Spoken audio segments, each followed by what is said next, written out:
ওমরে ফারুকের এক ছেলের নাম ছিল আব্দুর রহমান, মারুফুন বিআবি শাহমা ফিল মদিনা। মদিনাতে সবাই ওরে আবু শাহমা বলে ডাকতো। কি বলে ডাকতো? আবু শাহমা। একবার মনে মনে ভাবলো, রাত্রে বেলায় নাবিজ ভিজাইছি, কেউ জানে না। ওই নাবিজ আমি সকালবেলা খামু না, 5 দিন পরে মদ বানাইয়া খামু। কি বানাইয়া খামু? 5 দিন পরে এটা পয়সা মদ হয়ে গেছে। এবার মদ খাওয়ার পরে খালি টাল হয়ে গেছে। ওমরে ফারুক রে দেখে কে আবে হালা, আব্বা তুমি কেমন আছো? আসসালামু আলাইকুম everyone, welcome to my another video. তো চলে এলাম আরেকটি নতুন ভিডিওর মাধ্যমে।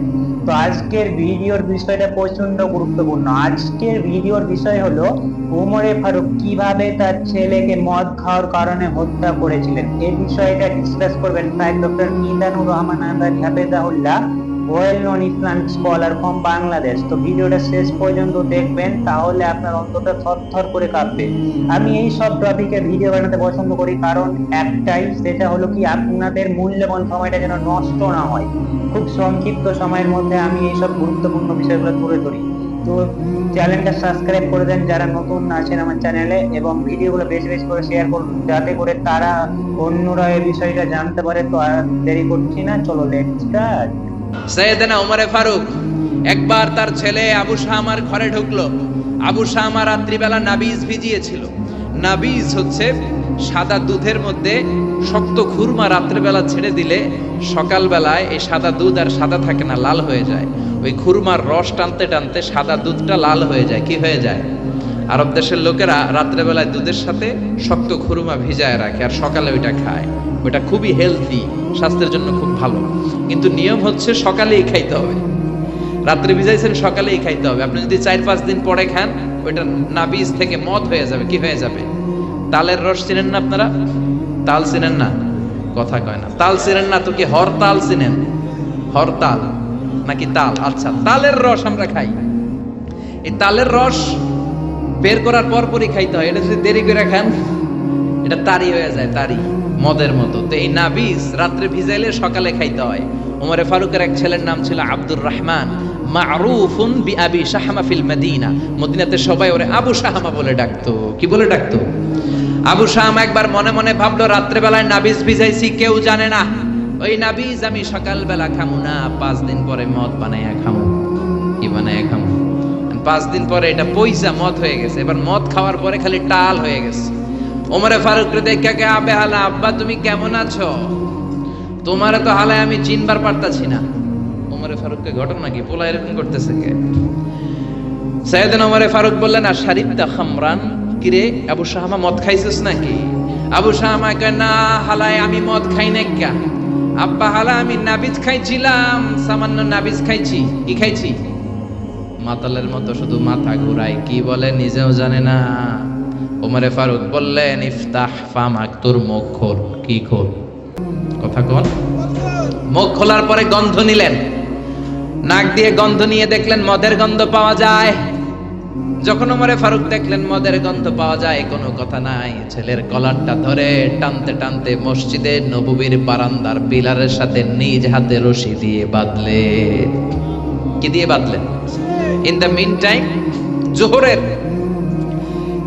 আজান শুরু হলো। আল্লাহু আকবার, আল্লাহু আকবার, আল্লাহু আকবার, আল্লাহু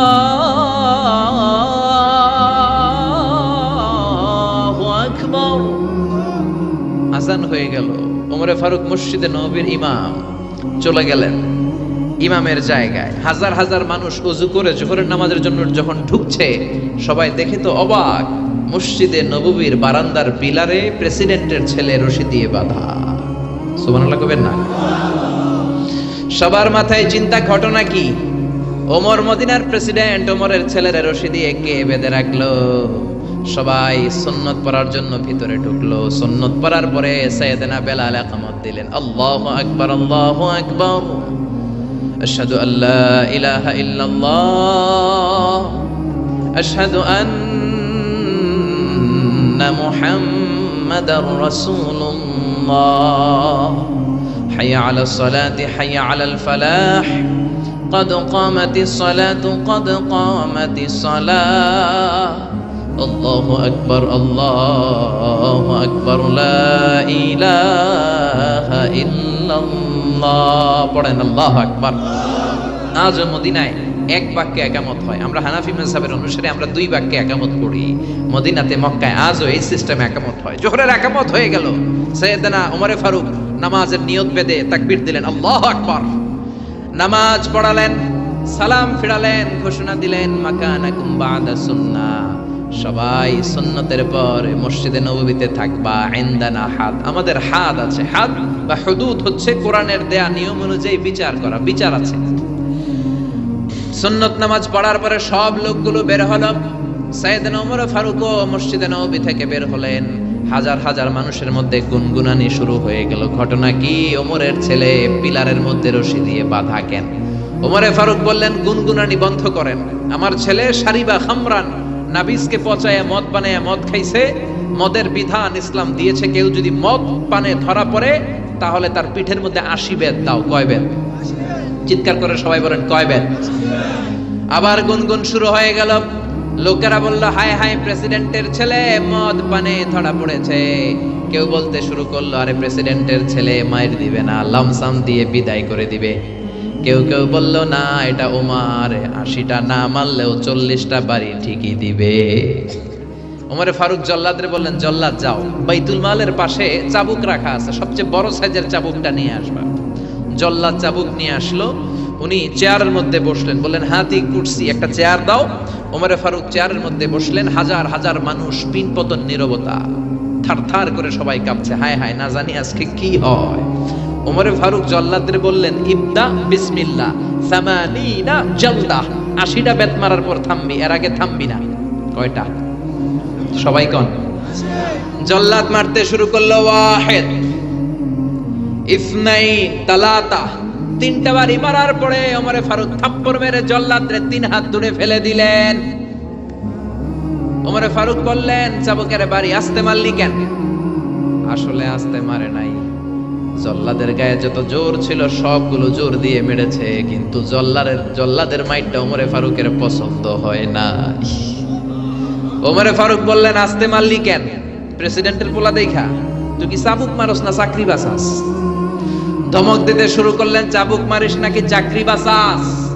আমার হাতে চাবুক দে। ইনদাকা সালাসা, ইনদি ওয়াহিদ।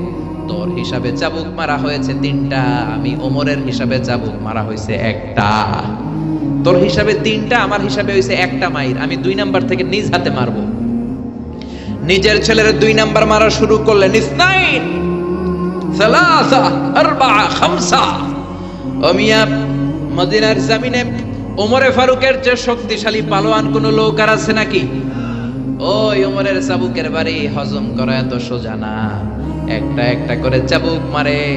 ওমরের ছেলেটা চিৎকার দিয়ে ডেকে বলে, আব্বা, ও আব্বা, আর জীবনে মদ খাবো না, নাবিজ খাবো না, আমারে আপনি মাফ করে দেন। ওমরে ফারুকের অন্তরে কোনো দয়া জাগে না, কোনো মায়া জাগে না। একের পর এক নিজের কলিজার টুকরা সন্তান আবু শামারে চাবুক মারতে শুরু করলেন। একটা একটা চাবুক আবু শামার গায়ে লাগে, চামড়াটা ফেটে রক্তগুলো ছোপ ছোপ করে মসজিদে নববীর বারান্দার দেয়ালের মধ্যে লাগে। আশেপাশের লোকেরা থার থার করে কাঁপে। ওমরে ফারুক মারতে শুরু করলেন। মারতে মারতে 20টা মারার পরে ছেলে বেহুশ হয়ে যায়। ওমরে ফারুক বললেন, কুয়া থেকে পানি আন, ঠান্ডা পানি মাথায় ঢাল। বেয়াদবটার হুশ ফিরা। হুশ আবার ফেরার পরে আবার ওমরে ফারুক মারতে শুরু করলেন। 21টা মারলেন, 25টা মারলেন, আবার 30টা মারার পরে আবার ছেলে বেহুশ হয়ে যায়। আবু শামার আম্মা ওমরে ফারুকের বিবি আর সহ্য করতে পারে না, চিৎকার দিয়ে সাইয়েদনা ওমরে ফারুকের পা দুটি জড়িয়ে ধরে ডেকে বলে, ওমর, ওমর, মদিনার খলিফা। আমি আবু শামার মা, রাষ্ট্রের খলিফা হওয়ার কারণে অল্প কিছু আটা তুমি পাইতা, ওই আটাগুলো দিয়ে রুটি বানায় দিতাম। নিজে কোনোদিন খাইতাম, কোনোদিন খাইতাম না। কোনোদিন কোনো আবদার তোমার কাছে করি নাই, কোনো কিছু আমি চাই নাই। আজকে একটা জিনিস আমি চাই, আমার কলিজার টুকরা ছেলেটারে তুমি এভাবে মেরো না রে উমার। 80টা বেতের বাড়ি মারতে হবে। 30টা মেরেছ, আরো বাকি আছে কয়টা? বাকি 50টা বেতের বাড়ি, চাবুকের বাড়ির বিনিময়ে, এক একটা বাড়ির বিনিময়ে আমি এক একটা করে ওট আল্লাহর রাস্তায় সদকা করে দিব রে ওমর। ওমরে ফারুক বললেন, ও আবু শাহ মারমা, সরে যাও, এটা আল্লাহর আইন। কার আইন? শুধু উট কেন, পুরো মদিনাটারেও যদি সদকা করে দাও, গোটা বিশ্বটারেও যদি তুমি দান করে দাও, 80টা বেতের একটা বেত, একটা চাবুক মারার আগ পর্যন্ত পৃথিবীর কোন শক্তি আবু শাহমারে আমার হাত থেকে ছিনিয়ে নিতে পারবে না, কেউ পারবে না। ধাক্কা মেরে বিবিরে সরাই দিয়ে আবার মারতে শুরু করলেন। মারতে মারতে মারতে মারতে 40টা বেত মারার পরে ছেলে দুনিয়া থেকে বিদায় হয়ে যায়। কোন বর্ণনা এসেছে 50টা বেত মারার পরে বিদায় হয়ে যায়। কলিজার টুকরা ছেলে আর দুনিয়ায় নাই। তখনও রাগে গড়গড় করছেন সাইয়েদনা ওমর। সাইয়েদনা ওমর বললেন, এই বেয়াদবটার দুনিয়াতে নাই, মরে গেছে, লাশ হয়ে গেছে, মারতে হবে 80টা। 50টা মারার পরে মরে গেছে, আরো বাকি রয়ে গেছে কয়টা? ওমরে ফারুক বললেন, বেয়াদবটারে গোসল দে, কাফন দে, জানাজা দে, কবর দে। নিজ হাতে কবর দিয়ে এবার কবরের উপরে 51 নাম্বার চাবুক মারতে শুরু করলেন। 52 নাম্বার চাবুক নিজ হাতে মারলেন, 53 মারলেন, 55টা মারলেন, 60টা মারলেন, 70টা মারলেন, 80টা বেত মারলেন। চাবুক মারতে মারতে খামতে খামতে অস্থির হয়ে 80টা চাবুক মারার পরে চাবুকটা ছেড়ে দিয়ে আল্লাহরে ডেকে বললেন, আল্লাহ, আমার ছেলেটারে তুমি মাফ করে দিও, আমার আবু শাহ আমারে তুমি মাফ করে দিও, আমারে তুমি মাফ করে দিও। 80টা বেত মারার কথা ছিল, 50টা মারার পরে দুনিয়া থেকে নাই।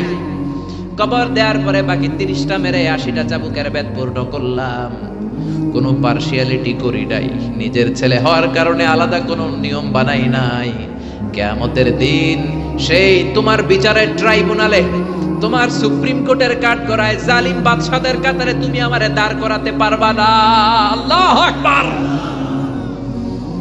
জালিমদের কাতারে তুমি আমি ওমরে দাঁড় করাতে পারবা না। নিজের ছেলেরাও ছাড়তেই নাই, সমান বিচার করেছি।